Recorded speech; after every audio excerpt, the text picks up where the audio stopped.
नहमदुहु व नुसल्ली अला रसूलिहिल करीम अम्मा बाद क़ाल अल्लाहु तआला फ़ी कलामिहिल क़दीम वल फ़ुरक़ानिल हमीद अऊज़ु बिल्लाहि मिनश शैतानिर रजीम बिस्मिल्लाहिर रहमानिर रहीम फ़अल्लफ़ बैन क़ुलूबिकुम फ़अस्बहतुम बिनिअमतिही इख़वाना सदक़ल्लाहुल अज़ीम।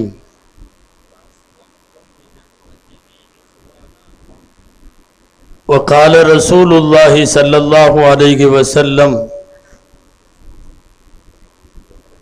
इन्नमा यअकुलु ज़िअबु मिनल गनमि अल क़ासिया सदक़ रसूलुल्लाह सल्लल्लाहु अलैहि वसल्लम।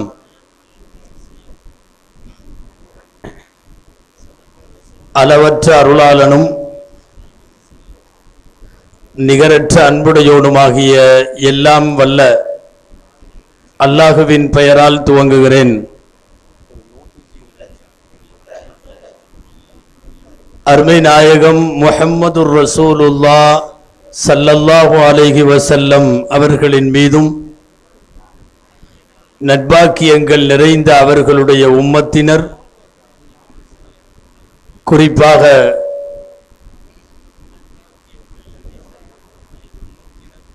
இந்த அரங்கிலே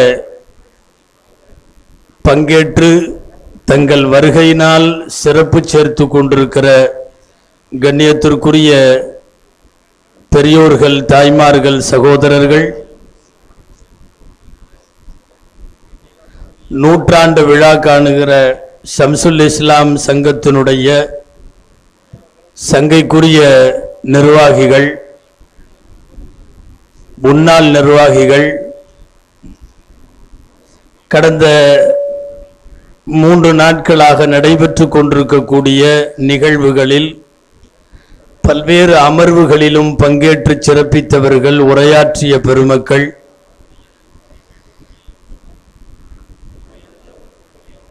மொத்தத்தில் அவையில் இருக்கிற அனைவருக்கும் என் ஆரம்பமான அஸ்ஸலாமு அலைக்கும் வரஹ்மத்துல்லாஹி வபரகாத்துஹு.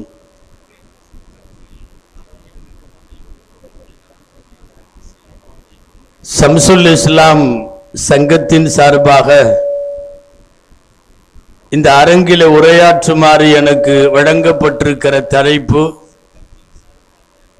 ஒற்றுமையில் ஒத்துழைப்போம், வேற்றுமையில் விட்டு கொடுப்போம் என்கிற தலைப்பாகும். எல்லாம் வல்ல அல்லாஹ் இக்கருப்பொருள் குறித்து பயனுள்ள விஷயங்களை பேசவும் நாம் கேட்கவும் தொடர்ந்து அது குறித்து சிந்திக்கவும் வரும் நாட்களிலே செயலாற்றவும் அல்லாஹ் அருள் புரிவானாக என்கிற நல்ல துஆவோடு நான் தொடங்குகிறேன். நபிகள் நாயகம் ஸல்லல்லாஹு அலைஹி வஸல்லம் ஒரு வாள் ஒன்றை கையிலே ஒரு சஹாபிக்கு கொடுக்கிறார்கள். இந்த வாங்குகிற சஹாபிக்கு முஹம்மது இப்னு மஸ்லமா என்று பெயர். நான் நேரடியாக தலைப்பிற்குள்ளே வந்து விடுகிறேன். நபிகள் நாயகம் ஸல்லல்லாஹு அலைஹி வஸல்லம் வாள் கொடுக்கிறார்கள் என்பதற்காக சந்தோஷம் பொங்க போய் வாங்குகிற முஹம்மது இப்னு மஸ்லமாவிடம் நபிகள் நாயகம் ஸல்லல்லாஹு அலைஹி வஸல்லம் அற்புதமான ஒரு வார்த்தை சொன்னார்கள். இந்த வாளை பிடிச்சுக்கோ, ஜாஹிது ஃபீ சபீலில்லாஹி பிஹாதஸ் ஸைஃப், இறைவனுடைய பாதையில் நீ இந்த வாளை வைத்துக் கொண்டு போரிடலாம். எதுவரைக்கும் தெரியுமா?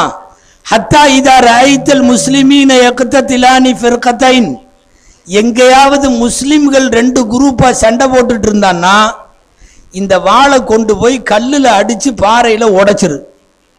ஃபத்ரிபில் ஹஜர், பாறையில கொண்டு போய் இந்த வாளையிலே முட்டி மோதி உடைத்து விட்டு நீ போய் எங்காவது காடுகளில் மரத்தடிகளில் போய் விடு. ஹத்தா ததீக மனியத்துன் காதியா, மௌத்து வர்ற வரைக்கும் அங்கேயே இருந்துக்கோ, வெளியில வராத. காரணம், நாடு நாசமாகி விட்டது என்று பொருள், ஊர் 2 பட்டு விட்டது என்று பொருள். அடுத்தவனெல்லாம் நம்மை அடிப்பான் என்று பொருள். ஆயுதம் இருந்தும் பலன் தராத சூழ்நிலை எப்போது தெரியுமா? முஸ்லிம்கள் இரண்டாக பிரிந்து கிடந்தால். முஹம்மது இப்னு மஸ்லமாவுக்கு வாளை கொடுத்து விட்டு அருமைநாயகம் ஸல்லல்லாஹு அலைஹி வஸல்லம் இந்த உம்மத்திற்கு அழகான பாடம் சொல்லுகிறார்கள்.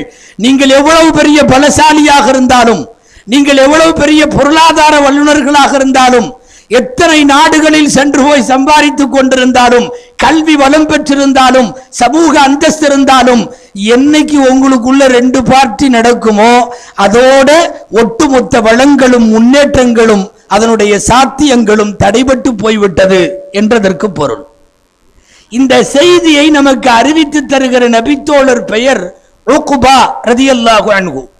உக்பா ரலியல்லாஹு அன்ஹு சொல்லுகிறார்கள், உக்பத் இப்னு ஆமிர், ஹாதா ஆகிரு மா ரஅய்து ரசூலல்லாஹி அலல் மிம்பர், நான் நபி ஸல்லல்லாஹு அலைஹி வஸல்லம் கடைசியா மெம்பர்ல உட்கார்ந்து இதைத்தான் பேசினதை கேட்டேன். அதுக்கப்புறம் ரசூலுல்லாஹ் மெம்பர்ல ஏறல, அதுக்கப்புறம் வஃபாத் ஆயிட்டாங்க. அப்ப என்ன அர்த்தம் தெரியுமா? எபெருமானார் ஸல்லல்லாஹு அலைஹி வஸல்லம் தங்கள் வாழ்நாளின் கடைசி நாட்களில் இந்த உம்மத்தை எச்சரித்தது என்ன தெரியுமா? ஆயுத பலங்கள் உங்களிடத்தில் இருந்தாலும் உங்களுக்குள் நீங்கள் பிரிந்து கிடப்பீர்களே, ஆனால் எந்த முன்னேற்றமும் சாத்தியமில்லை.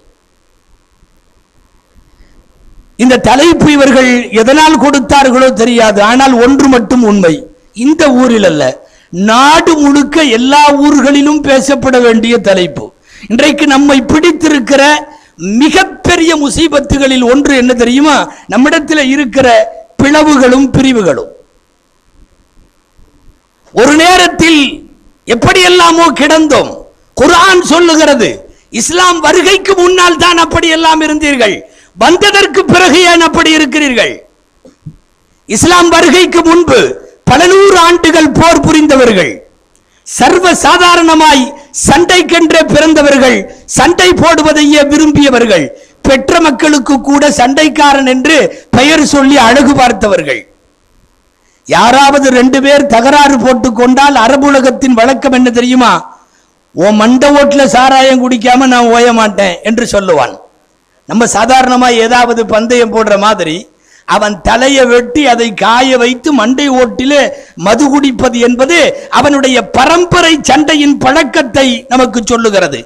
அல்லாஹ் குர்ஆனிலே சொல்லுகிறான், நீங்க ஆக மோசமான எதிரியாக இருந்தீர்கள். குந்தும் அதான் ஃபல்லஃப பைன குலூபிக்கும், உங்கள் உள்ளங்களிலே அல்லாஹ் அந்த விரோதத்தை எல்லாம் எடுத்துவிட்டு இஸ்லாத்தை புகுத்தி உங்களுக்கு இறைவன் பிரியத்தை ஏற்படுத்தினான். அப்புறம் என்ன ஆச்சு? ஃபஅஸ்பஹ்தும் பினிஅமதிஹி இக்வானா, நீங்கள் எல்லாம் இப்போது சகோதரர்களாக மாறி போனீர்கள். ஒரு நேரத்தில் எதிரிகள், ஒரு நேரத்தில் பரம்பரை வைரிகள், ஆனால் பின்னாலே சகோதரர்களாக மாறி போனீர்கள். இஸ்லாத்திலே வந்து சகோதரனாய் மாறி போனதற்கு பிறகும் எதற்காக நீங்கள் சண்டை போடுகிறீர்கள் என்று கேட்காமல் கேட்கிற வார்த்தை குர்ஆனுடைய இந்த வசனத்திலே தொக்கி நிற்கிறது. நீங்கள் நபிகள் நாயகம் ஸல்லல்லாஹு அலைஹி வஸல்லமிடமிருந்து அவர்கள் பிறந்து சற்றேறக்குறைய இன்றைக்கு 1495 வருஷங்கள் முடிந்து விட்டது. ஒரு 15 செஞ்சுரி நம்ம தாண்டிட்டோம், வந்துட்டோம்.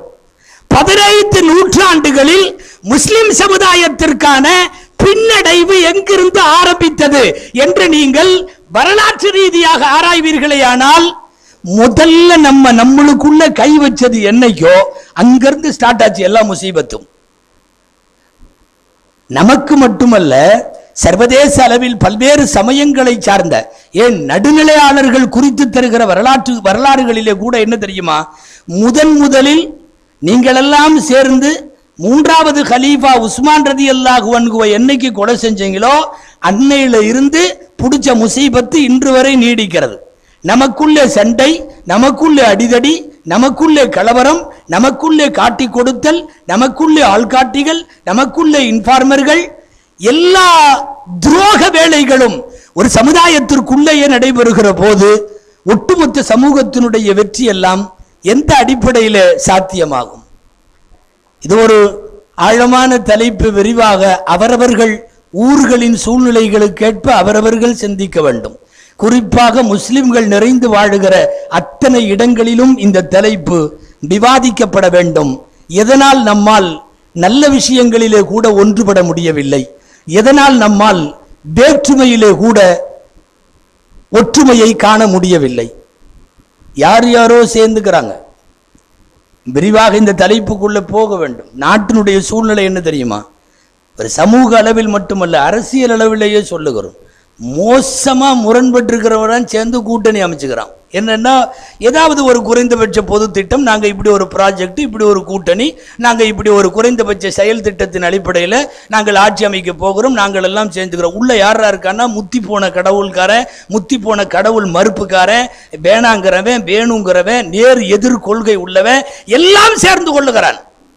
உலகத்திற்கே ஒற்றுமைக்கு பாடம் எடுத்த சமுதாயத்திற்கு தான் இப்போது ஒற்றுமையின் பாடம் தேவைப்படுகிறது. யார் யாரோ சேர்ந்து கொள்ளுகிறானே, ஒரு பஞ்சாயத்து போர்டுல இருந்து பார்லிமெண்ட் வரைக்கும், பாராளுமன்றத்தில் இருந்து மக்கள் மன்றம் வரைக்கும், சின்ன சின்ன விஷயங்களிலே கூட நாமெல்லாம் சேர்ந்து ஒரு பொது திட்டம் வகுத்து கொண்டு செயல்படலாம் என்று கருத்து வேறுபாடுகளை முதுகுக்கு பின்னாலே தூக்கி போட்டுவிட்டு அவனவன் களத்திலே இறங்கி ஒற்றுமையாக நிற்க முடிகிறது என்றால், ஒரே அல்லாஹ், ஒரே ரசூல், ஒரே கிதாபு, ஒரே கிப்லா, ஒரே விதமான ஷரியத் எல்லாம் வைத்துக் கொண்டிருக்கிற இந்த சமுதாயம் மட்டும் ஏன் இவர்களாலே ஒன்றுபட முடியவில்லை? நமக்குள்ளே திரும்ப திரும்ப கேட்கப்பட வேண்டிய கேள்வி இதுவெல்லாம். அதுக்காக எல்லாரும் ஒரு கருத்துல இருக்கணுமா? தேவையே இல்லை. எல்லாத்துக்கும் வேற வேற கருத்து உண்டு. இங்க மேடையில் இருக்கிற 4 பேர்த்துக்கும் 4 கருத்து, எனக்கு அந்த 4ல இருந்து வேற கருத்து. எல்லாம் ஒன்னா இருக்கணும்னு அவசியம் இல்லை. ஆனால் வேற வேற கருத்துல இருந்தே நல்ல காரியங்கள்ல ஒன்றுபட முடியுங்கிற முரண்பாடுகளிலும் உடன்பாடு காண முடியும் நம்மால் என்று சொல்ல வருகிறேன். எத்தனை யார்கிட்ட உலகத்துல கருத்து வேறுபாடு இல்லை? நபிமார்களிடம் இல்லையா? சஹாபாக்களிடம் இல்லையா? நம்முடைய இமாம்கள், நம்முடைய நாதாக்கள், வலிமார்கள் யார்கிட்டயாவது இல்லையா? எல்லாத்திலையும் இருந்தது. கருத்து வேறுபாடு கூடாதுன்னு சொல்ல வரல. சொல்ல போனால் கருத்து வேறுபாடுகள் ஒரு அறிவுலக சமுதாயத்திற்கு, அறிவுஜீவிகளுக்கு அது ஆரோக்கியமான அடையாளம். ஆனால் கருத்து அது மோதலாக மாறி, சண்டையாக மாறி, அதன் மூலமாக ஊர் நலன்களும் சமுதாய நலன்களும் பாதிக்கிற அளவுக்கு இந்த வெறுப்பு கொண்டு போய் விட்டுவிடக் கூடாது என்று சொல்ல வருவதுதான் இந்த தலைப்பினுடைய நோக்கம் என்று நான் புரிந்து கொள்கிறேன். அப்படித்தான் அதை எடுத்துக்கொள்ள முடியும். சஹாபாக்கள் அபூபக்கர் ரலியல்லாஹு அன்ஹு, உமர் ரலியல்லாஹு அன்ஹு எக்கச்சக்கமான கருத்து வேறுபாடு இருந்தது. உஸ்மான் ரலியல்லாஹு அன்ஹுக்கும் அலி ரலியல்லாஹு அன்ஹுக்கும் இருந்தது. சஹாபாக்கள் இருந்தது. தந்தையும் சஹாபி, மகனும் சஹாபி. தந்தைக்கு ஒரு கருத்து, மகனுக்கு ஒரு கருத்து. பெண்களை பள்ளிவாசலுக்கு அனுமதிக்கிறது சம்பந்தமா உமர் ரலியல்லாஹு அன்ஹு வேற கருத்து, அவங்க மகன் அப்துல்லாஹ் இப்னு உமர் ரலியல்லாஹு அன்ஹுக்கு வேற கருத்து. ஜும்மா அன்னைக்கு குளிக்கிறது சுன்னத்துன்னு நிறைய சஹாபாக்கள், வாஜிபுன்னு நிறைய சஹாபாக்கள். கருத்து இல்ல மசாயில்ல நிறைய இருந்தது. நான் மசாயில ஒரு நிலைப்பாட்டிலே இருக்கிறேன், ஷரியத்தினுடைய வேறு நிலைப்பாட்டில் நிறைய பேர் இருப்பார்கள். ஆனால் கண்ணியத்தோடு இருந்த அந்த கருத்து வேறுபாடு ஒட்டுமொத்த முஸ்லிம் சமுதாயத்துக்கு அன்னைக்கு பாதிப்பை ஏற்படுத்தல. ஒரு கம்யூனிட்டி பாதிக்கப்படுற அளவுக்கு நடக்கல. சமுதாய முன்னேற்றம் அந்த இடத்துல தடையாகல. ஒரு ஊருடைய நல்லது கெட்டது நின்று போகல. கருத்து மாச்சரியம் ஒட்டுமொத்த சமுதாய வளர்ச்சியை பாதிக்காதவாறு இருக்கிற வரை அந்த கருத்து வேறுபாடுகள் எல்லாம் ஆரோக்கியம் உள்ளதுதான், எல்லாருக்கும் இருந்தது. ஸல்லல்லாஹு அலைஹி வஸல்லம் அபூபக்கர் உமர் ரலியல்லாஹு அன்ஹுவுக்கு இடையில ஏற்பட்ட பிணக்கை தீர்த்து வைத்து அவர்கள் சமாதானம் செய்திருக்கிறார்கள் என்று பார்க்கிறோம். பிணக்குகள் தான் இருக்க வேண்டும். அது பிரிவுக்கு வழிவகுக்க கூடாது, பிளவுக்கு வழிவகுக்க கூடாது. 2 சஹாபிகள் நீங்க கவனிக்கணும், 2 பேருமே ஃபேமஸான சஹாபி. ஒருத்தர் சஅத் பின் அபி வக்காஸ் ரலியல்லாஹு அன்ஹு, இன்னொருத்தர் மிகப்பெரிய இஸ்லாமிக் கமாண்டர், ராணுவ தளபதி ஹாலித் பின் வலீத் ரலியல்லாஹு அன்ஹு. 2 பேருக்கு இடையில கருத்து வேறுபாடு, நல்ல கருத்து வேறுபாடு. அவரை சுத்தியும் கொஞ்சம் பேர், இவரை சுத்தியும் கொஞ்சம் பேர், அப்படின்னு எல்லாம் இருந்தது 2 பேருக்கு இடையில. அப்போ இந்த ஒருத்தர் இன்னொருத்தருக்கு சண்டையா இருக்கிறத புரிஞ்சுக்கிட்டு எதிரிகள் சில பேர் 2 பேத்துக்கும் தூது அனுப்பினான். வேணா எங்க கூட நீ நின்னா எல்லாம் சேர்ந்து உன் எதிரியை நாங்க அழிக்கிறதுக்கு ஒத்துழைக்கிறோம். ஒரு வலைய போட்டு பார்க்கறது.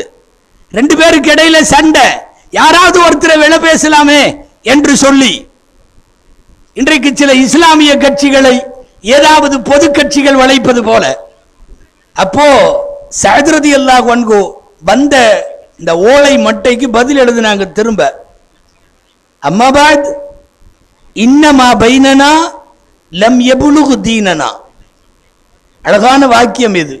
எங்களுக்கு இடையில கருத்து வேறுபாடு இருக்கிறது உண்மை, ஆனா எங்க மார்க்கத்தை பாதிக்கிற அளவுக்கு வந்துச்சுன்னா நாங்க ரெண்டு பேரும் சேர்ந்து ஒன்னா நின்று முதல்ல ஒன்னை அடிப்போம். இதுதான் சஹாபாக்களின் கருத்து வேறுபாடு.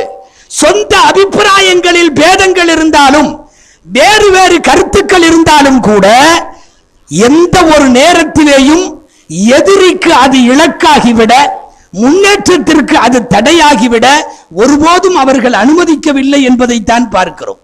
அது ஏன்னு தெரியல, இன்னும் நம்ம சமுதாயத்துக்கு புரிய மாட்டேங்குது. நம்மளை எதுக்கணும்னு நினைக்கிறவன், நம்ம அழிக்கணும்னு நினைக்கிறவன் அவனெல்லாம் ஒன்னா இருக்கான், அவனெல்லாம் ஒன்னா இருக்கான்.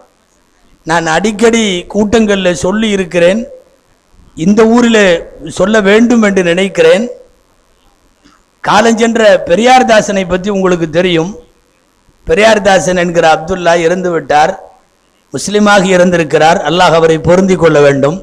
கடைசியாக அதிரை பைத்துல் மாலுடைய லாஸ்ட்ல நடைபெற்ற, இல்லை கடைசிக்கு முந்திய நடைபெற்ற திருக்குரான் மாநாட்டில் இதே ஊரில் நானும் அவரும் ஒன்றாக பேசினோம். அவர் எனக்கு முன்னாலே பேசினார், அவருக்கு பின்னாலே நான் பேசினேன். இந்த ஊர் மக்களுக்கு அவர் பரிச்சயம் என்பதால் சொல்லுகிறேன். அவர் ஜித்தாவில் இஸ்லாம் ஆயிட்டு உம்ராவை முடிச்சுட்டு சென்னை ஏர்போர்ட்ல இறங்குறார். யாரு? பெரியார்தாசன். பெரியார்தாசன் அப்துல்லாவா மாறி இறங்குறார். அப்போ அவர் முன்னாலே சார்ந்திருந்த இயக்கங்கள், கடவுள் மறுப்பு இயக்கங்கள், அது இதுன்னு எல்லாரும் அவருக்கு எதிர்ப்பு தெரிவித்து பெரியார்தாசன் ஒழிக, பெரியார்தாசன் ஒழிகன்னு கத்தருக்கு ஏர்போர்ட்ல நிற்கிறாங்க. ஒரு அமைப்புல நிறைய அமைப்பு வந்திருக்காங்க. அதுக்கப்புறம் அவரை வரவேற்க அப்துல்லா அவர்களே வருக அப்படின்னு சொல்லி அவரை வரவேற்பதற்கு ஒரு கூட்டம் வந்திருக்கு. எல்லாம் முடிஞ்சு வந்துட்டு பேராசிரியர் பெரியார்தாசன் என்கிற அப்துல்லா அவர் இஸ்லாத்திலே சேர்ந்ததற்கு பிறகு, சென்னை திரும்பியதற்கு பிறகு ஒரு ஜும்மாவுக்காக வேண்டி நாங்கள் அடையாறு பள்ளிவாசலுக்கு அழைத்திருந்தோம். ஒரு ஜும்மா பேசினார். 1 மணியிலிருந்து 1:45 மணி வரையும் ஜும்மா பயான். நான் ஏன் இஸ்லாத்திலே சேர்ந்தேன்னு பேச சொல்லியிருந்தோம். அந்த தலைப்பில் அவர் பேசுகிறார். கவனிக்க வேண்டும். அவர் பேசுறப்ப கேட்ட ஒரு வார்த்தை ரொம்ப முக்கியமானது. அவர் என்ன சொன்னார்னா, ஏர்போர்ட்டுக்கு வெளியே நான் இறங்கும் போது என்ன எதிர்க்கருக்கு வந்தவன் எத்தனை பேர் கோஷம் போட வந்தானோ அவனெல்லாம் ஒன்னா நின்று ஒரு இடத்துல ஒரு மரத்துக்கு கீழே கோஷம் போடுறான். ஆனா என்னை வரவேற்க வந்த நீங்க மட்டும் 10 பேரா ஆளுக்கு ஒரு கொடியோட 10 அடி தள்ளியே நிக்கிறீங்களே ஏன்னு கேட்டார். இந்த கேள்வி நியாயமா யதார்த்தமா இல்லையா நீங்கள் யோசிக்க வேண்டும். எதிர்க்க வேண்டும் என்று முடிவெடுத்தவனெல்லாம் ஒன்றாய் நிற்கிறான். அவர்களின் கோஷம் ஒன்றாக இருக்கிறது. வருக என்று அழைக்க வந்த முஸ்லிம் சமுதாயம் அத்தனை பேரும் ஆளுக்கு ஒரு கொடி, ஒவ்வொரு பர்லாங்கு இடையில ஒவ்வொரு 10 பேர் நிற்கிறாங்க, வருக வருக அப்படின்ட்டு. ஏன் நீங்கள் எல்லாம் ஒன்றுபட்டு நின்று வருக என்று குரல் கொடுக்க முடியாதான்னு ஒரு கேள்வி அவருடைய பிளாட்ஃபார்ம்ல அன்னைக்கு இருந்த சூழ்நிலையில கேட்ட அந்த கேள்வி இன்றைக்கும் கேள்வியாகவே இருக்கிறது. அதுக்கு இன்னும் விடை இல்லை, அதுக்கு இன்னும் ஆன்சர் பண்ணல நம்ம. அது இன்றைக்கு வரையும் அந்த கேள்வி மாத்திரம் இருக்கிறது. எதிரிகள் எல்லாம் ஒன்றுபடுகிற போது ஒன்றுபட வேண்டியவர்கள் எதனால் ஒன்றுபட முடியவில்லை? ஒற்றுமை பாடத்தை உலகத்திற்கு நடத்தியவர்கள் எதனால் ஒன்றுபட முடியவில்லை?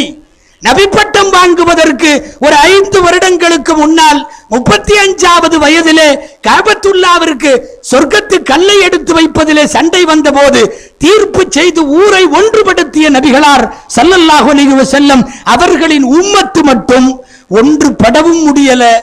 எல்லா இடத்திலும் ஜமாத்துனா ஜமாத்துல 2 பிரச்சனை, ஒரு மஹல்லானா மஹல்லா 2, ஒரு ஊருனா ஊர் 2, ஒரு சங்கம்னா சங்கம் 2, ஒவ்வொரு இடத்திலையும் 2, மாநில அளவில், தேசிய அளவில், சர்வதேச அளவில்.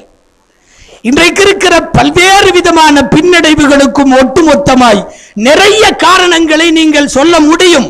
நம்ம சமுதாயத்தில் கல்வி இல்ல, அது இல்ல, அவேர்னஸ் இல்ல, அப்படி இல்ல, இப்படி இல்ல, எல்லாத்த விட நம்ம ஒன்றுபட முடியல. அல்லது பிடிவாதமாக மீண்டும் மீண்டும் ஒரு போர்க்குணமும் சண்டை அபாயத்தையும் வைத்துக் கொண்டு பயணிக்கிற போது எந்த நாளிலும் வெற்றிகள் சாத்தியமில்லை. ஏங்க, யகூதிகளும் நசராக்களும் ஒன்று சேர்ந்துக்கிறானா இல்லையா? ரெண்டு பேரும் ஒன்னா இருக்கான். யகூதிகளும் நசராக்களும் ரெண்டு பேரும் ஒரு மாதிரி நினைக்கிறீங்களா? இல்லவே இல்லை, நேர் ஆப்போசிட் ரெண்டு பேரும். அவர்கள் கொள்கை ரீதியாக மத ரீதியாக ரொம்ப யூதர்களை பற்றி கேவலமாக எழுதி வைத்திருக்கிறான் நசாரா, நசாராவை பற்றி கேவலமாக எழுதி வைத்திருக்கிறான் யூதன். ஆனால் இவர்கள் ரெண்டு பேரும் ஒரு பொது தளத்தில் ஒன்று சேருகிறார்கள். அது என்ன தெரியுமா? இஸ்லாமிய எதிர்ப்பு என்பது. ஒரு ஆன்டி இஸ்லாம் என்று வருகிற போது இவ்வளவு பெரிய முரண்பாடுகளை உடையவன் ஒன்று சேர முடியுதே. ஹஜ்ரத் ஈசா அலைஹிஸ்ஸலாமை நஊது பில்லாஹி மின்ஹா தவறில் பிறந்தவர் என்று யூதன் எழுதுகிறான், யூதன் சொல்லுகிறான். ஈதனுடைய வேதங்கள் அப்படித்தான் சொல்லுகிறது.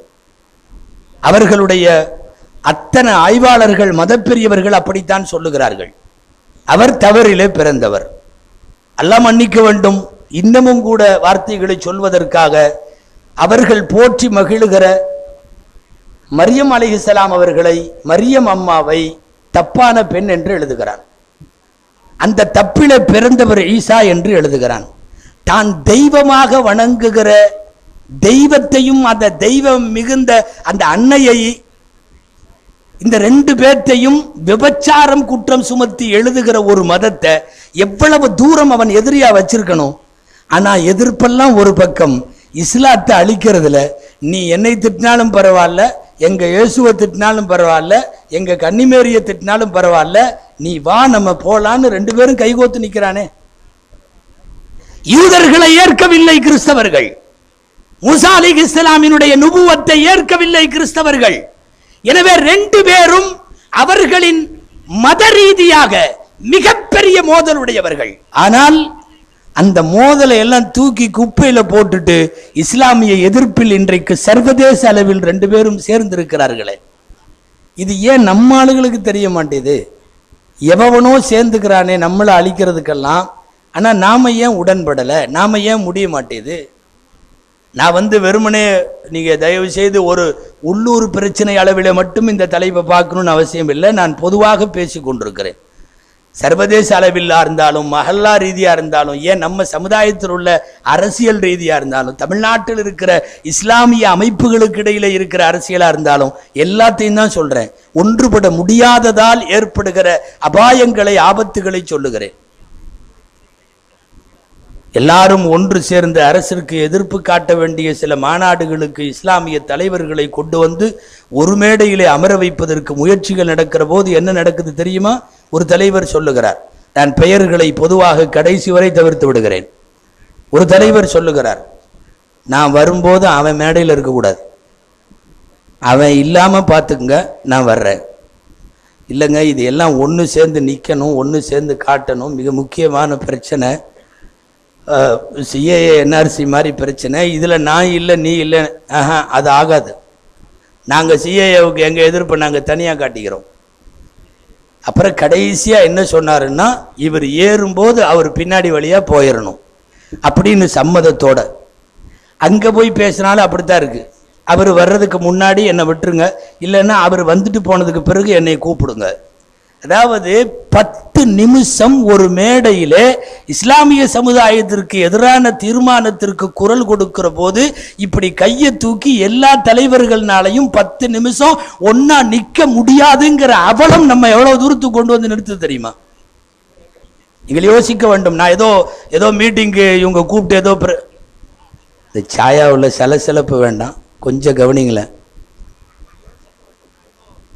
ஏதோ மீட்டிங் ஏதோ கூப்பிட்டுருப்பாங்க போல் இருக்கு, ஏதோ இஷ்யூ போல் இருக்குன்னு நினைக்க வேண்டாம். நான் தெளிவாக சொல்லுகிறேன். கடந்த மார்ச் 5 சிஏஏ என்ஆர்சிக்கு எதிரான பிரச்சாரங்கள் வேகமாக இருக்கிற போது தலைநகரில் ஏற்பட்ட ஒரு நிலைமை இது. இஸ்லாமிய தலைவர்களை ஒரு மேடையில் நிற்க வைக்க முடியவில்லை.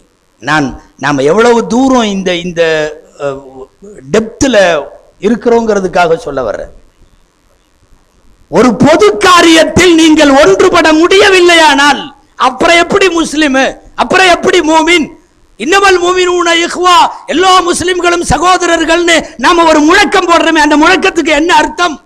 அல்லாஹ்வின் கயிற்றை பற்றி பிடியுங்கள்னு மாறி மாறி கத்துறமே, அந்த குரலுக்கு என்ன அர்த்தம்?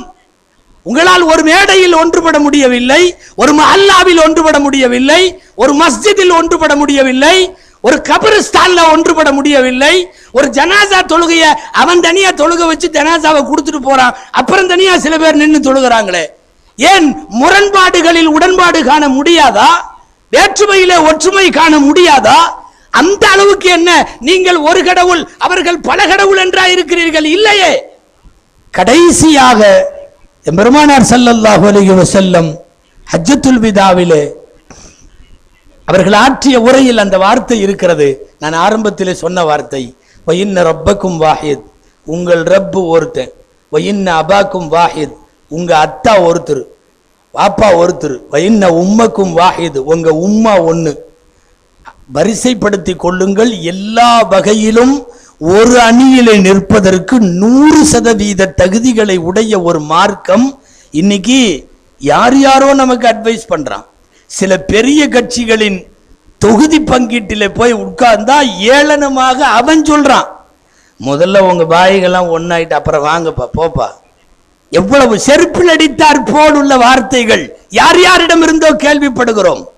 அப்ப என்றைக்கு ஒன்றுபடும்? இது ஒன்றுபட முடியாத அளவுக்கு நம்மிடையே இருந்தது என்ன? சமுதாயத்தில் ஷைத்தான் விளையாடுகிறான். பொதுவா ஒரு இடத்துல எங்கேயாவது 2 குரூப் ஆகுது, ஒரு ஊடு 2 ஆகுது, ஒரு ஜமாத் 2 ஆகுது, ஒரு மஹல்லா 2 ஆகுதுன்னா முதல் சந்தோஷம் ஷைத்தானுக்கு தான். ஊர் 2 பட்டால் என்ன சொல்லுவாங்க? கூத்தாடிக்கு கொண்டாட்டம். சமுதாயம் 2 பட்டால் ஷைத்தானுக்கு கொண்டாட்டம். அவன் தான் முதல் சந்தோஷப்படுறது. ஹதீஸ்ல வருது இல்லையா? நீங்கள் எல்லாம் கேள்விப்பட்டிருப்பீர்கள். பெரிய ஷைத்தான் சிறிய ஷைத்தான்களான தொண்டர்களை மக்களை கெடுக்க அனுப்பி வைத்து அவர்கள் எல்லா கெடுதியும் செய்வார்கள். அப்போதெல்லாம் அதிகம் பாராட்ட மாட்டான். ஆனால் ஒரே ஒரு ஷைத்தான், ஹத்தா ஃபர்ரக்து பைனல் மர்இ வ ஸௌஜிஹி, ஒரு குடும்பத்தை 2 ஆக்கிட்டு வந்துட்டேன், கணவனை மனைவியும் பிரிச்சு விட்டு வந்துட்டேன்னு சொன்ன உடனே அந்த ஷைத்தானை மட்டும்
செக்கடிப்பள்ளியில் இஷா தொழுகை 8:35க்கு நடைபெறும்.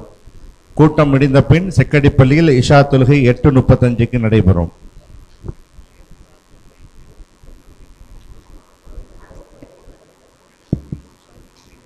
பிஸ்மில்லாஹிர் ரஹ்மானிர் ரஹீம்.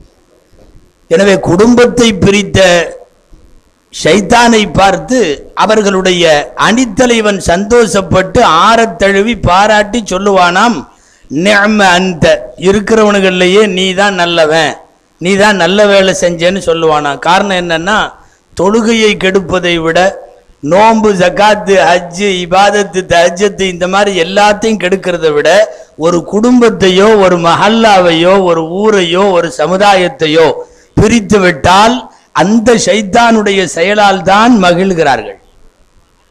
சரி, இப்ப நாம என்ன செய்யணும்? வெறுமனே இந்த தலைப்பு ஒற்றுமை சார்ந்த அவசியங்களை பேசி கொண்டிருப்பது மட்டுமல்ல, இல்ல சமுதாய நலனில் கொஞ்சமேனும் நமக்கும் அக்கறை வேண்டும் என்று சொல்ல வருகிறேன். நபி ஸல்லல்லாஹு அலைஹி வஸல்லம் இஸ்லாத்துல சேர வர்றவங்களுக்கு ரசூலுல்லாஹ் பையத்து செய்வாங்க இல்லையா? ஒவ்வொருத்தரும் வந்து கையை கொடுத்து பையத்து நடக்கும். நான் இணை வைக்க மாட்டேன், கொலை செய்ய மாட்டேன், திருட மாட்டேன், விபச்சாரம் செய்ய, இந்த மாதிரி எல்லாம் வரும். அதுல பல சஹாபிகளுக்கு நபி ஸல்லல்லாஹு அலைஹி வஸல்லம் அவர்கள் இஸ்லாத்திலே சேருகிற போது இந்த உடன்படிக்கையின் ஒரு வாசகம் இடம்பெற்றிருப்பது நாம் பார்க்கிறோம். சஹீஹுல் புகாரி கிதாபுல் ஈமான் பாடத்தினுடைய கடைசி ஹதீஸ்ல வருது, வன்னுஸ்ஹ லிகுல்லி முஸ்லிமின், உலகத்தில் இருக்கிற முஸ்லிம்களுக்கு நான் நன்மையை நாடுவேன். எந்த முஸ்லிமா இருந்தாலும் சரி, அவன் முஸ்லிமா இருக்கிறப்போ ஒரு முஸ்லிம் எடுத்திருக்கிற ஒப்பந்தத்தினுடைய ஒரு பகுதி என்ன தெரியுமா?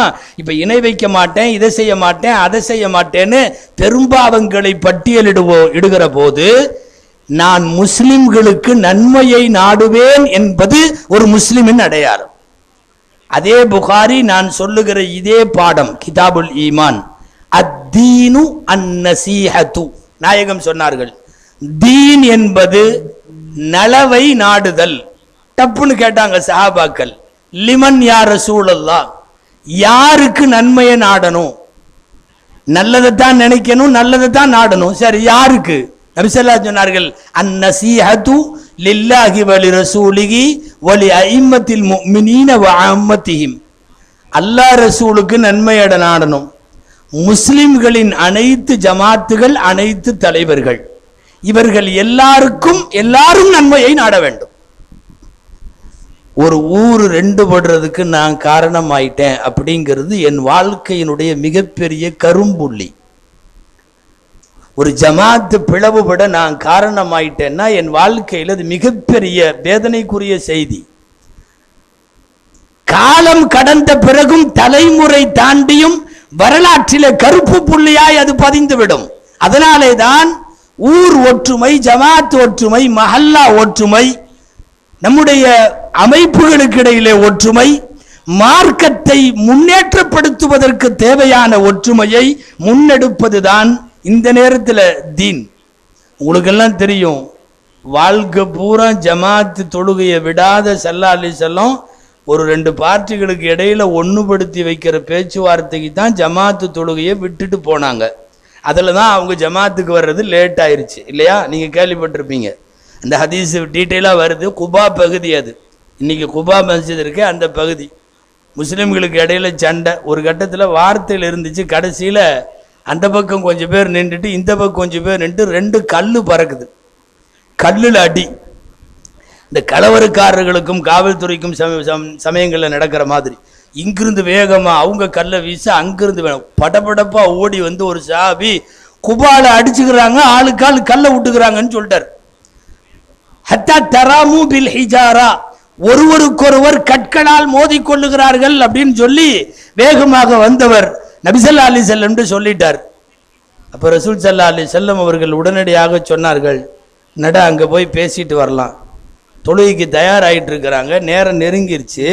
சுத்தி இருக்கிறவங்களை மட்டும் கூட்டிட்டு டக்குன்னு கிளம்பிட்டாங்க. அங்க நேரா போய் அங்க பேசி எல்லாம் முடித்து, அதாவது கல்லிலே ஒருவர் அடித்து கொள்ளுகிற சமுதாயமா நீங்கள்னு சொல்லி உட்கார வச்சு, அல்லாஹ் நம்மளை எப்படி வச்சிருக்கான், நம்ம மார்க்கம் என்ன, நம்ம தீன் என்ன, அப்படி ஒரு கால் சண்டைக்காக ஒருவர் வேண்டுமென்றே வருகிற போது கூட அப்படி விட்டு கொடுக்கிறவனுடைய மேன்மை என்ன, எல்லாத்தையும் பேசி முடிச்சுட்டு திரும்பி வர்றப்பதான் அப்துல் ரஹ்மான் இப்னு அவுஃப் ரலியல்லாஹு அன்ஹு தொழுக வச்சுட்டு இருந்தாங்க.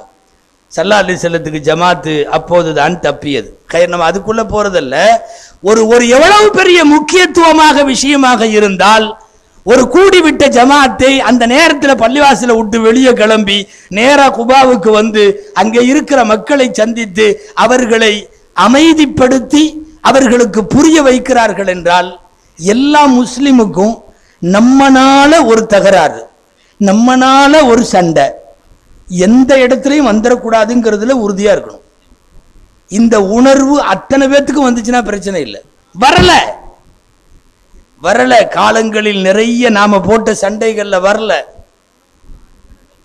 நான் சமீபத்திலே கூட இது குறித்து பேசிய ஒரு ஜும்மாவிலே நான் சொன்னேன், இந்த ஒரு 800 வருஷம் ஸ்பெயின்ல எவ்வளவு நல்லா இருந்தோம், தூக்கி கடாசி திவால் பண்ணிட்டாங்களே நம்மளைய. என்ன எதிரியுடைய பலம் காரணம்னு நினைக்கிறீங்களா? சத்தியமா இல்லை, நம்மளுக்கு இடையில இருக்கிற சண்டை தான் காரணம். மாறி மாறி சண்டை. வானத்தை முட்டுகிற மினாராக்கள் எல்லாம் சிலுவைகளாக மாறி போனதே வரலாற்றில். எப்படி ஓட ஓட முஸ்லிம்களை தெருக்களிலே விரட்டி அடித்தார்கள். 800 வருஷம் ஆண்ட பரம்பரையை விரட்டி அடிக்க எவனுக்கு தைரியம் வரும்? என்ன பலவீனம் அங்கே? நாம ஒன்னா இல்லைங்கிறது தான் பலவீனம். எந்த அளவுக்கு வருது தெரியுமா? ஸ்பெயினுக்குள் ஊடுருவ வந்த சில கிறிஸ்தவ அரசுகளிடம் முஸ்லிம்களிலே உள்ள சிறிய சிறிய தலைவர்கள் சில பேர் ரகசிய கூட்டணி வச்சிருந்திருக்கான். அதாவது எங்கால நீ தட்டுற மாதிரி தட்டு, நான் பார்க்காம இருந்துக்கிறேங்கிற மாதிரி. எவ்வளவு பெரிய இன துரோகம் இது! இந்த ஒற்றுமை இல்லாத துரோக வரலாறுகளில் தான் நாம் நிறைய வீழ்ந்திருக்கிறோம். போதா குறைக்கு ஸ்பெயின்ல என்ன நடந்துச்சுன்னா நமக்கு இடையில சண்டை எல்லாம் இந்த மாதிரி தான், ஒரே மசாயில் சண்டை. இது கூடுமா அது கூடுமா, எங்க ஆலிம்ஷா இப்படி சொன்னாரு, உங்க ஆலிம்ஷா அப்படி சொன்னாரு, எங்க தலைவர் இப்படி சொன்னார், உங்க தலைவர் அப்படி சொன்னார். இந்த சேனல்ல போய் பாரு, அந்த சேனல்ல போய் பாரு. இப்ப பேஸ்புக்ல எல்லாம் அடிச்சுக்கிறாங்க இல்லையா, எல்லா நாய் கூட குறுக்க போறதுக்கு யோசிக்கும். அவ்வளவு மோசமா சண்டை பேஸ்புக்ல சண்டை. என்னமோ இவங்க புதுசா ஏதோ ஷரியத்தை உண்டு பண்ற மாதிரி, ஜிப்ரீல் நேத்து ராத்திரி வந்து இவங்கள்ட்ட ஏதோ சொல்லிட்டு போன மாதிரி என்னென்ன சண்டைங்கிறீங்க. ஸ்பெயின்ல அதுதான் நடந்துச்சான். ஸ்பெயினை எழுதுகிற வரலாற்று ஆசிரியர்கள் சில பேர் வேடிக்கையா ஒரு செய்தி எழுதுறாங்க. அங்க எவ்வளவு தூரம் சண்டை நடந்துச்சான், இந்த முஸ்லிம்கள் தூண்டி விட்டா சண்டை போடுவான்னு தெரியும். அதனால சில முனாஃபிக்குகள் நயவஞ்சகர்கள் ஒரு வேலை பண்ணானா, என்னன்னா இவனுங்களை சண்டை போட வைக்கணும். பாய்களை என்ன செய்யலாம், வா தூண்டு ஒன்ட்டு நேர போய் அந்த பள்ளியாசிரியர் உள்ள ஆலிம்சாட்ட போய், நீங்க ரொம்ப அருமையா பயான் பண்றீங்க, நீங்க வந்ததுக்கு அப்புறம் தான் ஊர் நல்லா இருக்குது, அப்படியா இப்படியான்னு அவர்கிட்ட நிறைய அளந்து போட்டு, இந்த வர்ற ஜும்மாவில் இந்த குரான்ல சூரா கஹ்ஃப்னு ஒரு சூறா வருது, குகை தோழர்கள்னு. அந்த 7 தோழர்கள் குகையில போய் 300 வருஷம் தூங்கிட்டாங்கன்னு வருது. அந்த குகை தோழர்கள் கூட ஒரு நாய் போச்சுன்னு வருது. அந்த நாய் கருப்பு நாயா சிவப்பு நாயான்னு பிரச்சனையா இருக்குது. நீங்க வர்ற ஜும்மாவில் கொஞ்சம் அதை அது கருப்பு நாய் தான் இருக்காரு அவர். அதான் நீங்க சொல்றீங்கல்ல, அதை கொஞ்சம் வர்ற ஜும்மால நல்லா கிளியர் பண்ணிட்டீங்கன்னா எல்லா டவுட்டும் சரியாயிரும். ஏன்னா நீங்க பேசினா தான் மக்கள் கேட்குறாங்க, அப்படி இப்படின்னு சொல்லி அவர் கருப்புங்கிறதுக்கு ஆதாரம் எடுக்க ஆரம்பிச்சிட்டார். நமக்கு சொல்லவா வேணும், எட்ரா கித்தாப அப்படின்னு சொல்லி உள்ள பூந்து அவர் இதே டைலாக அடுத்த பள்ளியாசல்லையும் போய் பேசிட்டான். ஊர்ல 2 தான் இருக்குது, கிழக்கு பள்ளி 1 மேற்கு பள்ளி 1. அங்க போயிட்டான், போய் இதே டைலாக சொல்லி அந்த ஆலிம் சாட்ட சொல்லியிருக்கான், நீங்க சொல்றது தான் ஊர் மக்கள் கேட்குறாங்க. அதனால இந்த மாதிரி இந்த நாய் கருப்பா வெள்ளையான்னு இல்லை, அது வெள்ளை நாய் தான் இருக்காரு அவர். நம்மள்ட்ட தான் ஏற்கனவே நான் என்ன சொல்றேன்னா, எந்த மசாலால நம்ம ஒன்னா இருந்தோம், கண்டிப்பா அது வேற இது வேறன்னு வரத்தான் செய்யும், இருந்துட்டு போட்டுமல்ல. இவன் சொல்லி இல்லை வர்ற ஜும்மால அதை வெள்ளைன்னு கொஞ்சம் நீங்க தெளிவுபடுத்திட்டீங்கன்னா மக்களுக்கு ரொம்ப ஆக ஒரு பெரிய ரணகலத்தை சட்டம் இல்லாம கொளுத்தி போட்டான்.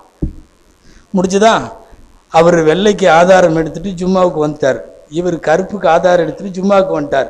2 ஜும்மாவும் முடிஞ்சு போறான். பயான் நாய் பயான் தான்.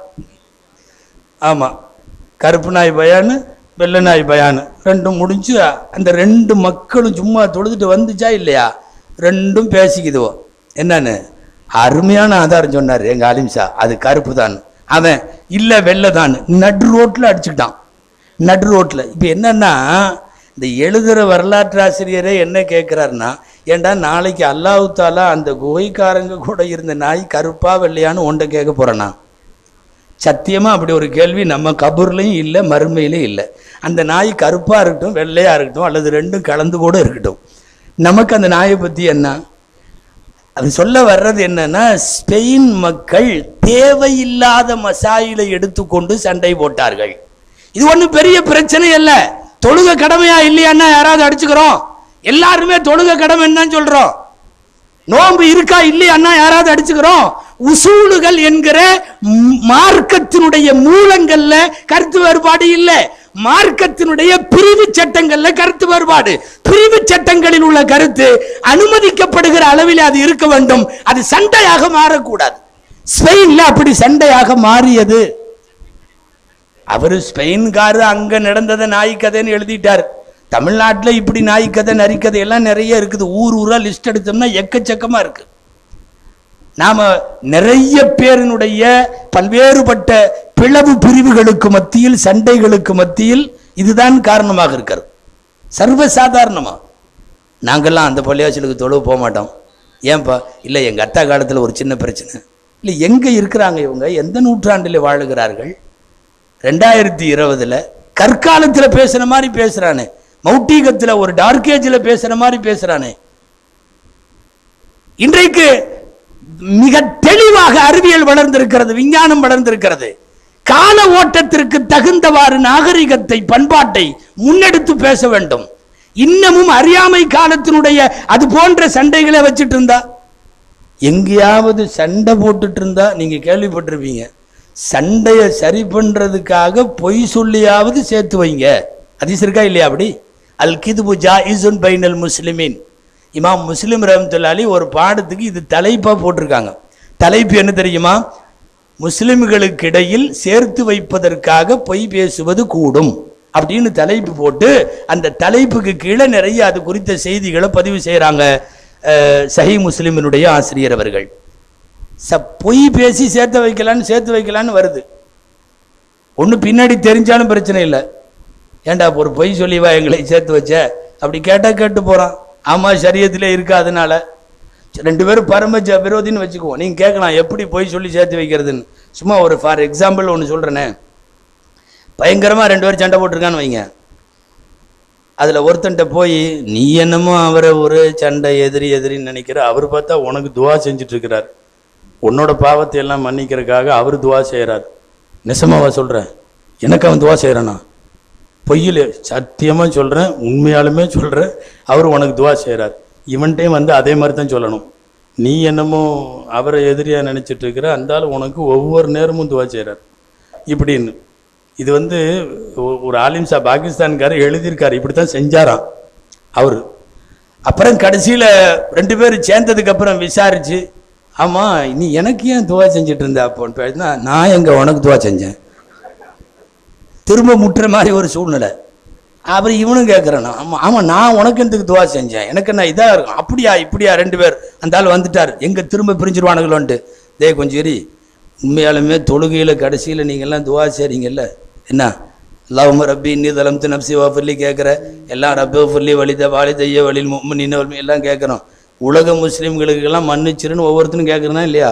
அதுல இவன் ஒருத்தன் தானே, அதுல நீயும் ஒருத்தன் தானே. நீ ஓதனப்போ வந்துவால அவன் வந்துட்டான், நீ ஓதனப்போ வந்துவால இவன் வந்துட்டான். 2 பேர் துவா செஞ்சியா இல்லையா? தயவுசெய்து இப்படியே நில்லுன்னு. இந்த ஒட்ட வைக்கிறதுக்குள்ள வேலை பெரிய வேலை. நபி ஸல்லல்லாஹு அலைஹி வஸல்லம் சண்டையாக இருக்கிற 2 பேரை எப்படியாவது ஒட்ட வைப்பதற்காக வேண்டி முழுசா ஹராமாக்கப்பட்ட பொய்யை ரசூலுல்லாஹ் ஸல்லல்லாஹு அலைஹி வஸல்லம் அதை வந்து அனுமதிக்கிறார்.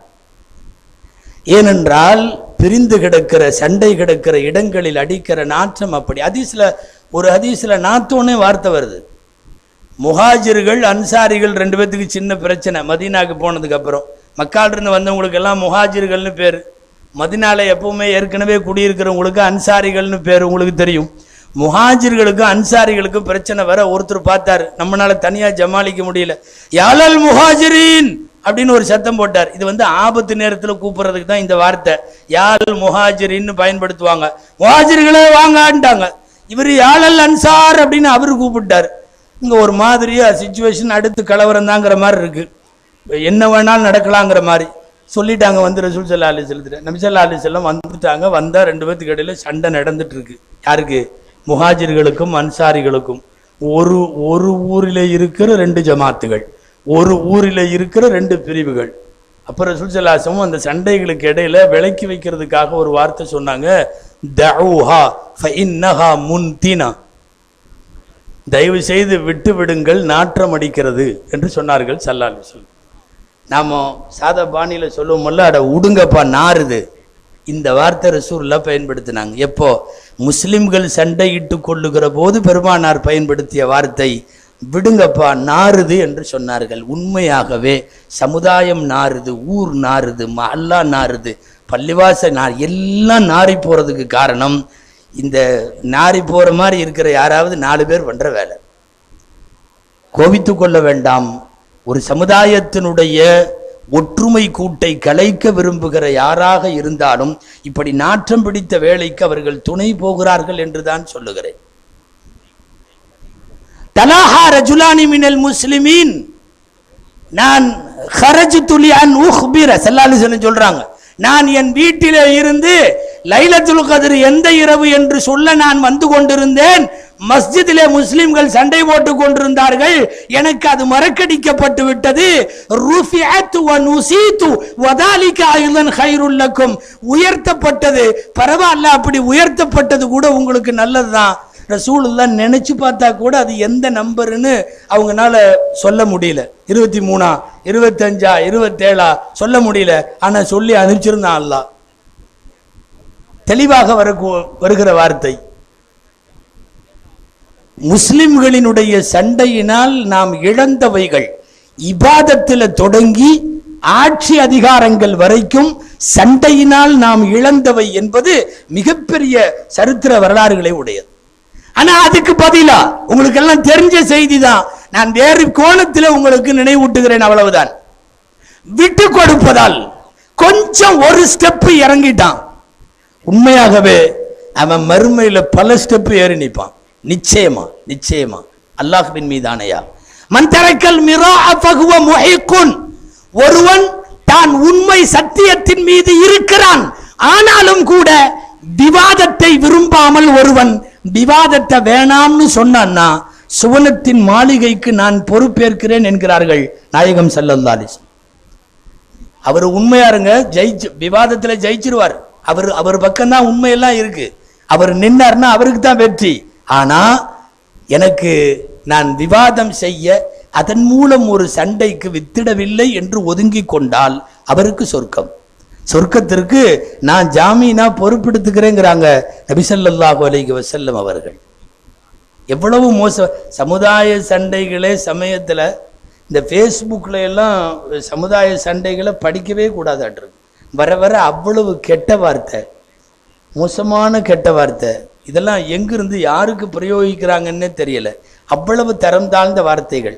அதாவது நாகரீக நடையில்லாமல் பேசுகிற நாளாந்திர அரசியல்வாதிகள் சமயங்களில் பேசிக்கொள்ளுவார்கள் அல்லவா, அந்த மாதிரி வார்த்தை இஸ்லாமிய இளைஞர்களும் இஸ்லாமிய அமைப்புகளும் இஸ்லாமிய ஜமாத்துகளும் ஒருத்தனுக்கு ஒருத்தன் அந்த மாதிரி பயன்படுத்திக்கிறான். பொதுவா கெட்ட வார்த்தை பேசுறவன் தவறுல இருக்கிறான்னு அர்த்தம், அவன்கிட்ட கொள்கை சரியில்லைன்னு அர்த்தம். தமிழ்ல சொல்லுவாங்க, வாதம் தோற்கும் இடம் வசவு பிறக்கும் இடம் அப்படின்னு சொல்லுவாங்க. அதாவது வாதத்துல ஒருத்தன் பாயிண்ட் இருக்கிற வரையும் கரெக்டா பாயிண்டோட பேசிட்டு இருப்பான். இந்த வார் ஆதாரம், இந்த வார எல்லா ஆதாரம் தீர்ந்து போச்சு, பூரா முடிச்சிருச்சு, பாக்கெட்ல ஒண்ணும் இல்லை. இப்ப என்ன பண்றது? ஆரம்பிக்க வேண்டியது.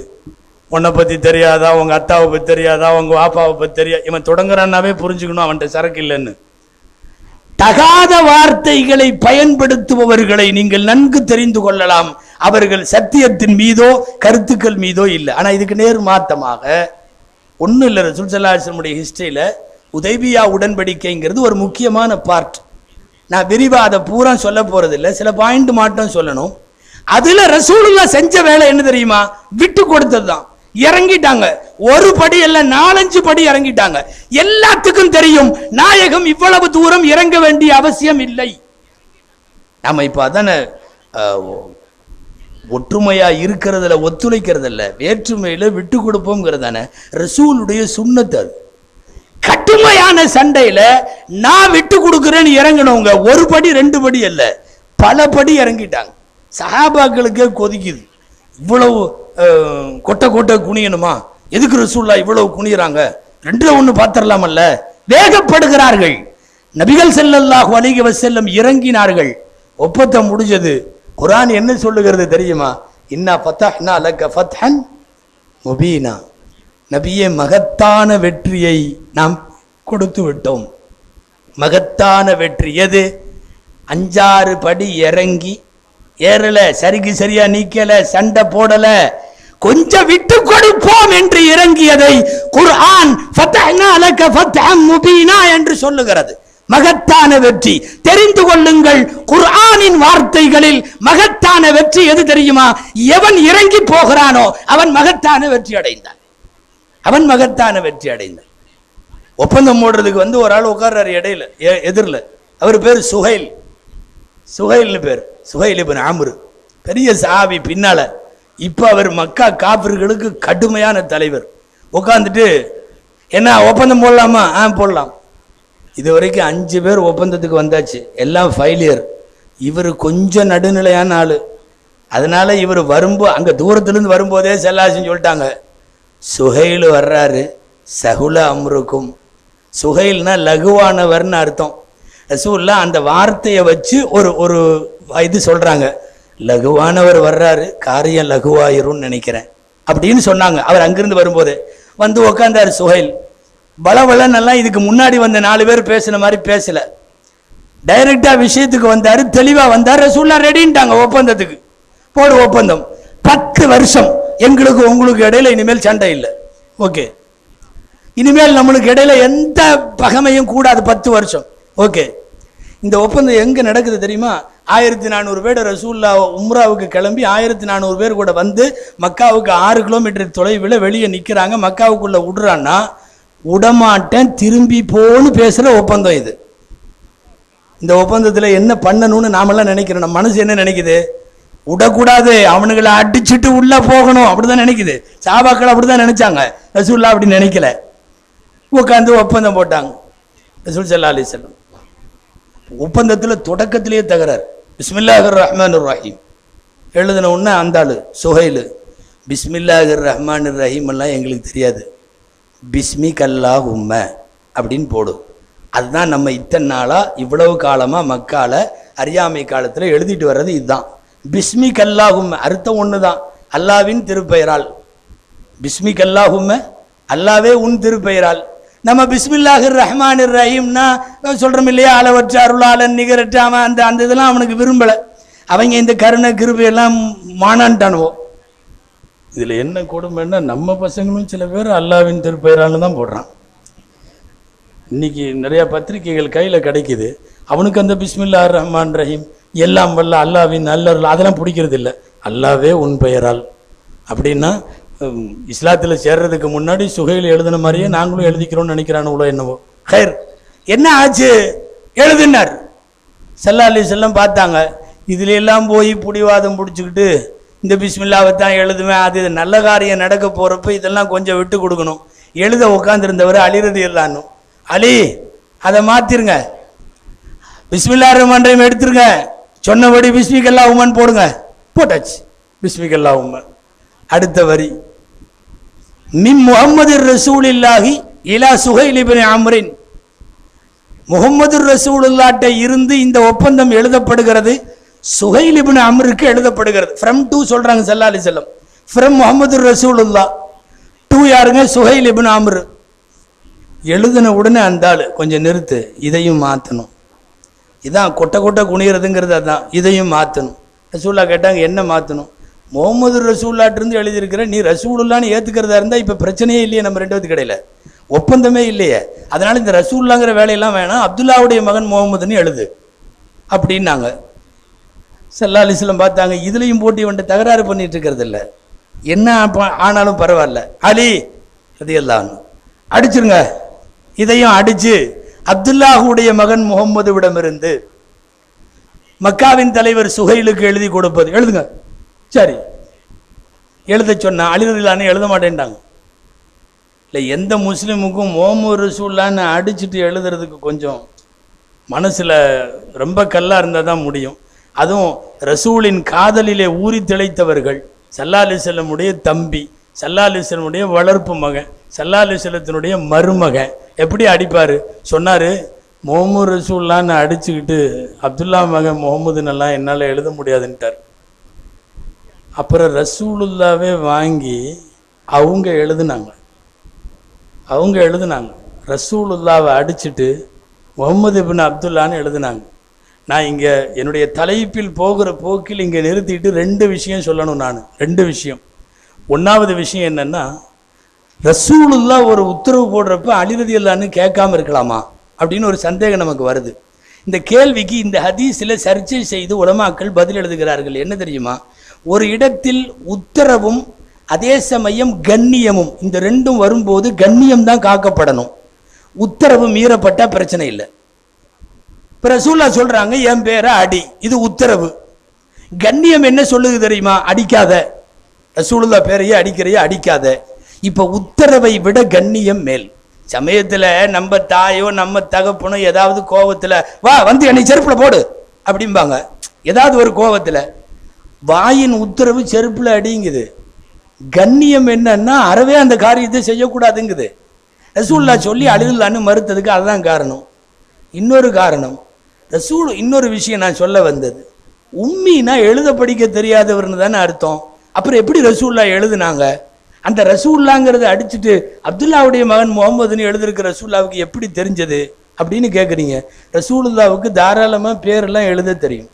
உம்மிங்கிறது அறவே எழுத படிக்க தெரியாதவர்னு அர்த்தம் அல்ல. நான் சமீபத்தில் கூட தொலைக்காட்சியில் அதை பேசுகிறப்போ இந்த ஒளிதில் காணொலியில் சொல்லியிருந்தேன். எழுதலை இது வரைக்கும், படிக்கலை இது வரைக்கும், அதுதான் அர்த்தமே ஒழிய எழுதுறக்கே தெரியாதவர்னு அர்த்தம் அல்ல. ஒரு ஆயத்து ஃபுல்லாக ரசூலுல்லாஹ் எழுதுனதெல்லாம் இன்றைக்கும் மியூசியத்தில் இருக்குது, மியூசியங்களில் இருக்குது. அல்லாஹ் தஆலவ் இலா கலிமத்தின் சவாஇம் பைனனா வ பைனக்கும்னு சொல்லி ஆல இம்ரானில் வர்ற ஆயத்து ரசூலுல்லாஹ் கையிலேயே எழுதுனது. எழுத தெரியாதுன்னு சொல்லக்கூடாது. அகில உலகத்தின் எவ்வளவோ அறிவுசார் சமாச்சாரங்களை எல்லாம் அல்லாஹ் கற்றுக் கொடுத்துட்டு இந்த 4 எழுத்து அவருக்கு எழுத தெரியாதுங்கிறது அது ஒரு விதமான இழுக்கு. என்ன சொல்லுகிறார்கள் மார்க்க அறிஞர்கள்? அவர் இதுவரை எழுதவில்லை, அவர் இதுவரை படிக்கவில்லை, இதுவரை எந்த ஆசிரியர்ட்டையும் படிக்கல, இதுவரை எழுதலை, அப்படி சொல்லுங்க. தெரியாதுன்னு அல்ல. இப்போ ஒன்றும் இல்லை, ஸ்கூல் பக்கமே ஒதுங்காத நம்ம ஆளுக இங்கே யாராவது இந்த தொழிலாளர்கள், இந்த கூட்டுறவங்க, அவங்க இவங்க தொழிலாளர்கள் சம்பளத்தண்ணி கையெழுத்து போட சொல்லுங்க, நீட்டாக போடுவான். இல்லை அவன் ஸ்கூலுக்கே படித்ததில்லை, எப்படி ஸ்கூலில் படிக்கலைன்னாலும் கையெழுத்தெல்லாம் நீட்டாக போட்டுருவாங்க. ஒரு ஒரு ஒரு பேரை எழுதுறதுக்கு இது தேவையில்லை.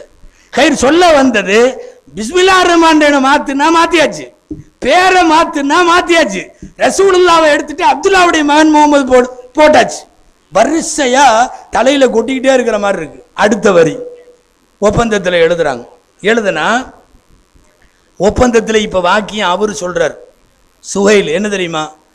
இந்த வருஷம் திரும்பி போயிடணும், மக்கால நுழையிறதுக்கு அனுமதி இல்லை, வர்ற வருஷம் வேணா வரலாம், அந்த வர்ற வருஷமும் 3 நாள் மட்டும் இருக்கணும், அதுக்கு மேலே இருக்கக்கூடாது, எழுது. ஒப்பந்தம். ரசூலுல்லாஹ் ஒன்றும் சொல்ல, எழுதுன்ட்டாங்க.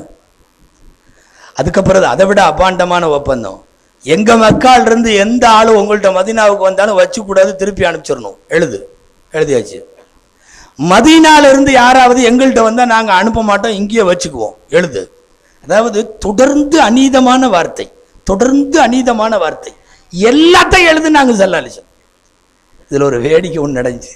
ஒப்பந்தம் நடந்துட்டு இருக்கிறப்போ இவர் சொல்லிட்டு இருக்கிறார், மதினாடு இருந்து வந்தா நாங்கள் விட மாட்டோம், எங்கள்கிட்ட இருந்து வந்தா நீங்கள் அனுப்பிச்சிடணும். அப்படி எதிரில் பார்த்தா இவர் மகன் அங்கே நிற்கிறார். ரசூலுல்லாஹ்வுடைய குரூப்பில் ஸல்லல்லாஹு அலைஹி வஸல்லம் கூட சஹாபாக்கள் நிற்கிறார். யாரு? சொந்த மகன் அபுல் ஜந்தல்னு பேர். அவன் எங்க இங்கே வந்தான்? அவன் என் பையனாச்சே, அவன் இவ்வளவு நாள் இங்கே இல்லையா, இன்னைக்கு தான் இங்கே வந்திருக்கான், அவனை திருப்பி அனுப்பு. ரசூலுல்லாஹ் சொன்னாங்க, ஒப்பந்தம் எழுதுறதுக்கு முன்னாடி வந்துட்டான். இல்லை கரெக்டாக இருக்கணும் இல்லையா? இந்த ஒப்பந்தம் எழுதுனேல, எழுதுறதுக்கு முன்னாடி வந்துட்டான். ஒருவேளை எழுதுன பின்னாடியா இருந்தால் இனிமேல் நான் எங்கள்கிட்ட வர்றவங்களை அனுப்பிச்சிடுவேன், நீங்கள் வேணா அப்படி வச்சுக்கலாங்கிறதெல்லாம் இருக்குது. இந்த ஒப்பந்தம் எழுதி அது முடித்த உடனே அவனை துரத்திட்டு தான் ஓடினார். அப்புறம் கடைசியில் போனார், பிடிச்சாரு, எல்லாம் தடுத்தாங்கங்கிறது வேற விஷயம். இவ்வளவு பெரிய திரும்ப திரும்ப திரும்ப தொடர் தாக்குதலுக்கு இலக்காகிற ஒவ்வொரு படியா இறங்கி இப்படி விட்டு கொடுத்து போட்ட ஒப்பந்தத்தை குர்ஆன் தன்னுடைய வார்த்தைகளில் ஃபத்ஹும் முபீன், மகத்தான வெற்றி என்று குர்ஆன் சொல்லுகிறது. விட்டு கொடுத்தா தான் இந்த வெற்றி என்பதை சொல்ல வருகிற கூடிய வார்த்தைகள். எந்த இடத்துலயா இருந்தாலும் சரி, ஒருத்தர் விட்டு கொடுத்து அவர் வீணா போயிட்டாருன்னு இல்லவே இல்லை. உங்களுக்கெல்லாம் ஃபேமஸா தெரியும், 4 கலீஃபா வரையும் பிரச்சனை இல்லாமல் போச்சு இஸ்லாமிய உலகம். அபூபக்கர் ரலியல்லாஹு, உமர் ரலியல்லாஹு, உஸ்மான் ரலியல்லாஹு, அலி ரலியல்லாஹு. அடுத்து யார்? அலி ரலியல்லாஹுடைய மகன் ஹசன் ரலியல்லாஹு. ஹசன் ரலியல்லாஹு அன்ஹுவா, முஆவியா ரலியல்லாஹு அன்ஹுவா. கடுமையான பிரச்சனை. தேசம் ரெண்டாகிவிட்டது, ஊர் ரெண்டாகிவிட்டது, சஹாபாக்கள் ரெண்டாகி விட்டார்கள். முஆவியா ரலியல்லாஹு அன்ஹு வர வேண்டும், ஹசன் ரலியல்லாஹு அன்ஹு வர வேண்டும். ஆளுக்கால் சண்டை நடந்தது. என்ன தெரியுமா? பெருமானாரின் குல வாரிசு அவர்களை போலத்தானே இருக்கும். ஸல்லல்லாஹு அலைஹி வஸல்லத்தினுடைய பேரர் ஹுசைன் ரலியல்லாஹு அன்ஹு பேருக்கு 40 நாள் ஆட்சி பண்ணிட்டு கூப்பிட்டு முஆவியா ரலியல்லாஹு அன்ஹுட்ட, நாடு ரெண்டா போறதுக்கு நாம 2 பேரும் காரணமாக வேண்டாம், இந்த ஆட்சி பொறுப்பை நீங்கள் வைத்துக் கொள்ளுங்கள், நீங்கள் ஆட்சி செய்யுங்கள், நீங்கள் கலீஃபாவாக இருக்க நான் முதல்ல பையத்து செய்யறேன்னு சொல்லி பையத்து செய்து ஹசன் ரலியல்லாஹு அன்ஹு விட்டு கொடுத்ததால் இஸ்லாமிய வரலாறுகளை படியுங்கள், ஒரு மிகப்பெரிய மனித படுகொலை காப்பாற்றப்பட்டது. காப்பாற்றப்பட்டதற்கு காரணம் யார்? ஹசன் ரலியல்லாஹு தஆலா அன்ஹு. எந்த இடத்துலயா இருந்தாலும் சரி, நம்மனால ஒரு சண்டை ஊர்ல வர்ற மாதிரி தெரியுதுன்னா அல்லாஹ் ரசூலுக்காக தயவு செய்து அந்த இடத்தை விட்டு நீங்க நகர்ந்துருங்க, அல்லாஹ் உங்களுக்கு எல்லா வகையிலும் சிறப்பை தருவார். இல்லைன்னா இது மோசமாக போகும். முஸ்லிம்கள்ல படுகொலை வரையும் போனதெல்லாம் என்ன? அலி ரலியல்லாஹு அன்ஹு கொலை பண்ணது யாரு? காஃபிர்களா? இல்லையே. உஸ்மான் ரலியல்லாஹு அன்ஹு கொலை பண்ணது யாரு? எல்லாம் பூரா காஃபிர்களாக சிலை வணங்கிகளா வந்தாங்க, இல்லையே. ஹுசைன் ரலியல்லாஹு அன்ஹு கர்பலால கொலை பண்ணது யாரு? காஃபிர்களா? இல்லையே. வரிசையாக பல்வேறு கலீஃபாக்களை, நல்லடியார்களை நம்முடைய சண்டைகளால் இழந்திருக்கிறோம் என்பதுதான் வரலாறு. இப்படிப்பட்ட மோசமான சூழ்நிலைகளில் இருந்தெல்லாம் முஸ்லிம் சமுதாயம் மீட்கப்பட வேண்டும். அதிலும் குறிப்பாக இஸ்லாமிய ஊர்களிலெல்லாம் இந்த விஷயத்தை மீண்டும் மீண்டும் எடுத்து சொல்ல வேண்டியது இருக்கிறது. இந்த சண்டைகள் வேண்டாமே என்பதை. ஒரு நேரத்தில் பக்தாதில் முஸ்லிம்களுக்கு இடையில் உள்ள சண்டையில தான் மங்கோலியர்கள் படையெடுத்தார்கள், தாத்தாரிகள் படையெடுத்தார்கள். 1,06,00,000, கொஞ்சம் எண்ணிக்கை ஞாபகம் வைக்கணும், கொல்லப்பட்ட முஸ்லிம்கள் 1,06,00,000. முஸ்லிம் சமுதாயத்தின் மிகப்பெரிய சொத்தாக இருந்த எல்லா இஸ்லாமிய நூல் நிலையங்கள் எரிக்கப்பட்டது. தஜ்லா நதிக்கரை பல ஆண்டுகள், அது பல மாதங்கள் கருப்பா ஓடிச்சுன்னு வருது. என்னங்க இவ்வளவு பெருசா தாத்தாரிகள் படையெடுக்கிற அளவுக்கு எங்காளுக என்ன பண்ணிட்டு இருந்தாங்க? வழக்கம் போல உங்காளுக உள்ள சண்டை போட்டுட்டு இருந்தாங்க. மார்க்கத்தினுடைய உள்கட்டமைப்பில் போட்டு கொண்டிருக்கிற சண்டை இவ்வளவு பெருசாக ஆகிவிட்டது. எனவே அன்பிற்குரியவர்களை, நான் இந்த தலைப்பினுடைய நிறைவுக்கு வருகிறேன். எந்த ஒரு இடத்திலேயும் நம்மால் ஒன்றுபட முடியும் என்பதல்ல, ஒன்றுபடுவதை பற்றி உலகத்தில் எல்லாருக்கும் நாம் பாடம் எடுக்க முடியும். குறிப்பாக இதுபோன்று முஸ்லிம்கள் நிறைந்து வாழுகிற ஊர் எந்த நேரத்திலேயும் பிரிவுகளுக்கும் பிணக்குகளுக்கும் பிளவுகளுக்கும் காரணமாகிவிடக்கூடாது. காரணம், நூற்றுக்கணக்கான உலமாக்கள், ஆயிரக்கணக்கான ஹாஃபதுகள் உலா வருகிற அவதரித்த அவர்களெல்லாம் வாழ்ந்து மறைந்த மகத்தான ஊர் இது. நல்லடியார்கள் நிறைய பேர் அடங்கி இருக்கிற ஊர் உங்கள் ஊர். உங்க ஊர் மட்டுமல்ல, இஸ்லாமிய சென்டர்களா இன்னைக்கு பெல்ட்டுகளா எவ்வளவு இருக்கோ தமிழ்நாட்டில், அந்த ஊர்கள் எல்லாம் நிறைய இறைநேசர்கள் வாழ்ந்து கொண்டிருக்கிறார்கள். அதிலும் 100 வருஷங்களை கடந்த அரபிக் கல்லூரிகள், இன்னமும் நிறைய மதரசாக்கள், ஆண்கள் பெண்கள் மதரசாக்கள் என்றெல்லாம் ஒரு மார்க்க சூழலிலே இயங்கி ஒரு பாரம்பரியத்தினுடைய நினைவுகளை காப்பாற்றி கொண்டு வருகிற ஒரு ஊரில் சச்சரவுகளுக்கும் அதனால் ஒட்டுமொத்தமாக ஊருக்கும் சமுதாயத்திற்கும் பங்கம் விளைவிக்கிற வகையில் எந்த நடவடிக்கைகளும் நம்மின் மூலமாக நடந்துவிடக்கூடாது என்பதில் கவனமாக இருக்க வேண்டும். மிகப்பெரிய மூத்தவர்கள் எல்லாம் மக்தூம் சின்னனைன ஆலிம் என்று சொல்லுகிறார்களே, உங்கள் ஊரினுடைய சதகத்துல்லா அப்பாவுக்கு உஸ்தாது, கீழக்கரையில் இருக்கிற மிகப்பெரிய மாதிஹூர் ரசூல் சதகத்துல்லா அப்பா அவங்களுடைய உஸ்தாது மக்தூம் சின்னனைன ஆலிம் அவர்கள். இங்க இருக்கிற ஜுமா மஸ்ஜிதினுடைய கட்டியவர்கள் அவர்கள் என்று சொல்லுகிறது அல்லவா. அந்த நீண்ட பாரம்பரியத்துக்கெல்லாம் சொந்தக்காரர்கள் இங்கே இருந்திருக்கிறார்கள். அப்துல் காதர் ஆலிம் என்று சொல்லப்படுகிற சூஃபி ஆலிம் அவர்கள், உலமாக்களினுடைய வாய்களிலே வரலாறுகளை கேட்டால் இவர்களை பற்றியெல்லாம் மிகப்பெரிய அளவிலே பெருமை பொங்க அவர்கள் தங்கள் வாழ்நாளிலே ஓதி கொடுத்த கிதாபு அது இது என்று எல்லாம் சொல்லுகிறார்களே. அஹமது லப்பை ஆலிம் என்று சொல்லப்பட்ட ஷேகுனா அவர்களை பற்றிய செய்திகள் தமிழகத்தினுடைய இலங்கையினுடைய, தமிழகத்தை விட இலங்கையில் மிக அதிகமாக அவர்களினுடைய மஅரிஃபத்து ஞானங்கள், அவர்களுடைய ஃபத்வாக்கள் இதுவெல்லாம் ரொம்ப பிரபலம். நான் உங்கள் ஊரிலே இருக்கிற உங்கள் ஊரினுடைய மூத்த பரம்பரை உலமாக்களின் பெருமையை அடுத்த தலைமுறை தெரிந்து கொள்ள வேண்டும் என்பதற்காக சொல்லுகிறேன்.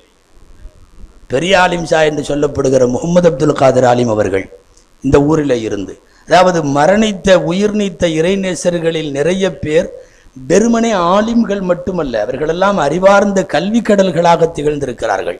அப்படிப்பட்ட ஒரு ஊருடைய பாரம்பரியமும் முஸ்லிம்களின் அடையாளங்களும் முஸ்லிம்களின் எல்லா விதமான சக்திகளும் ஒன்றிணைக்கப்பட்டு அது பாடுபட வேண்டும்.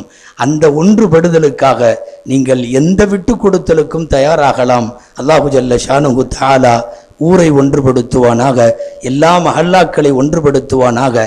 தமிழகம் முழுக்க இருக்கிற முஸ்லிம்களை மட்டுமல்ல, சர்வதேச அளவில் இஸ்லாமிய சமுதாயத்திற்கு தேவையான நல்ல ஒற்றுமையை, வேற்றுமையில் ஒற்றுமையை, முரண்பாட்டில் உடன்பாட்டை அல்லாஹ் ஏற்படுத்தி தருவானாக என்று எல்லாம் வல்ல அல்லாஹுவிடத்தில் வேண்டி பிரார்த்தித்து, நல்ல வாய்ப்பை ஏற்படுத்தி தந்த ஷம்சுல் இஸ்லாம் சங்கத்தை சார்ந்த அன்பர்களுக்கு மீண்டும் ஒரு முறை ஜஸாக்குமுல்லாஹு ஹைரல் ஜஸா என்கிற நன்றியை சொல்லி நிறைவுபடுத்துகிறேன். வாஹிர் தஅவானா அல்ஹம்துலில்லாஹி ரப்பில் ஆலமீன். அஸ்ஸலாமு அலைக்கும் வரஹ்மத்துல்லாஹி வபரகாத்துஹு.